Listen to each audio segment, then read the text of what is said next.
Merhaba arkadaşlar. Dün gece oynanan Real Madrid Atletico Madrid derbisi izleyenler açısından keyifli bir maç oldu. La Liga'da puan farkını açmak istemeyen Real Madrid zor da olsa Atletico Madrid'i yenmeyi başardı. Bu maçta milli futbolculuğumuz Yavuz Arda Güler 74 dakika sahada kaldı ve 74. dakikada yerini Bellingham'a bıraktı. Mbappe de 64. dakikada oyuna girdi ve uzun zamandır sorulan soru sorulmaya başlandı. Basın toplantısından sonra Bellingham sorusu hemen haberlere soruldu. Çünkü nasıl bir oyun anlayışı ve diziliş olacak Real Madrid'de bundan sonra bu çok merak ediliyor. Tabii dün oynanan karşılaşmada Arda Güler'in performansı da özellikle bizim futbol severlerimiz tarafından çok sorgulandı. Puanlama sitelerinin Arda'ya kaç puan verdiğini de sizler için derledim. Çünkü Arda gerçekten ondan istenileni yapmaya çalıştı. Her ne kadar bizim istediğimiz gibi biraz daha ön alanda kendini bu maçta gösteremese de Abel maçtan sonra Bellingham birçok farklı pozisyonda oynadı. Şimdi geri dönme zamanı. Onun için planınız nedir diye sordular. Önümüzdeki maçlarda göreceğiz. Uzun bir aradan sonra geri dönüyor ve başına geleceklere rağmen Mbappe'ninki gibi kademeli bir gelişim göstermesini çok isterim dedi.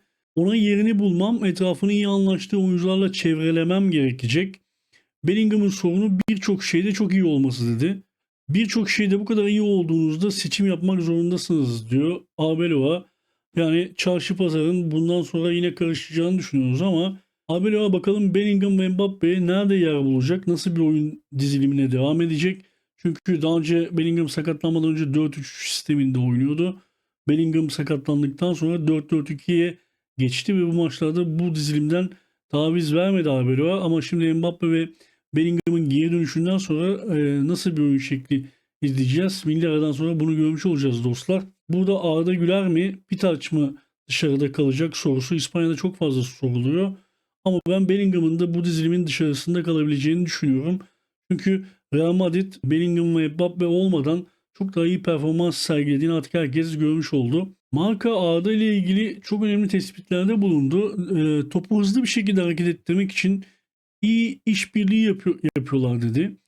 Bir voley vuruşu az bir şekilde out'a gitti. Bir şut Musso'yu şaşırttı. O da topu kurtardı ve Valverde seken topa neredeyse golü bulacaktı.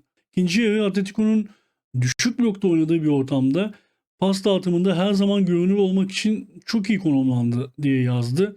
Gelişmeye devam ettiğini ve önemli bir oyuncu haline geldiğini gösteren bir başka performanstı dedi. Evet gerçekten markada Arda Güler'in sürekli olarak gelişim içerisinde olduğunu, defans yapmayı, defansta konumlanmayı da öğrenmeye başladığını görüyoruz. Enerjisini yükseltti. Teknik kapasitesi zaten sorgulanacak bir oyuncu değil. Real Madrid'in bu ritmine ayak uydurmaya çalışıyor. Çünkü dediğim gibi hücum opsiyonu anlamında Real Madrid çok az seçenekle hücum ettiği için Arda'yı da bu çok zorlayıcı bir faktör. Ama önümüzdeki sezon bence yeni transferlerle birlikte çok farklı bir Real Madrid izleyeceğiz. Arda %97 pas isabetiyle oynadı bu maçta. Gerçekten inanılmazdı. Bu kadar çok az top kaybıyla bu kadar önemli bir maçta bu performansı sergilemek ki alanı daraltan ve çok fazla size topla oynama şansı bırakmak istemeyen rakibe karşı Arda'nın oynadığı bu oyun bize birçok veri sunuyor aslında. Genellikle daha çok sol tarafta oynadı ama sağda geldi, ortaya da geldi. Biraz daha geride konumlandı bu maçta. Bu Abelo ondan bu maçta daha çok organize etmesini, takımı hızlı yönlendirmesini istedi. Önemli siteler, puanlama sitelerinden birisi olan SoftScore Arda Güler'e bu maçta 7.5 puan vermiş dostlar. Maçın oyuncusu seçildi Vinicius 8.2. Kaleci Lunin de 7 aldı bu karşılaşmada. Yine Footmob uygulamasında Arda Güler 7.4 aldı. Vinicius burada 9 puan almış. Brahim Diaz da 7.5 puan şeklinde sıralama oldu. Flash Score uygulaması burada 8.1 vermiş Arda Güler'e. Yine Live Score Arda Güler'e 8.1 vermiş. Bunlar önemli puanlama siteleri ve Arda Güler'i sürekli olarak yeşil ibaresiyle yerleştirmişler. Bir tek Goal.score'un Arda Güler'e 6.8 puan verdiğini görüyoruz.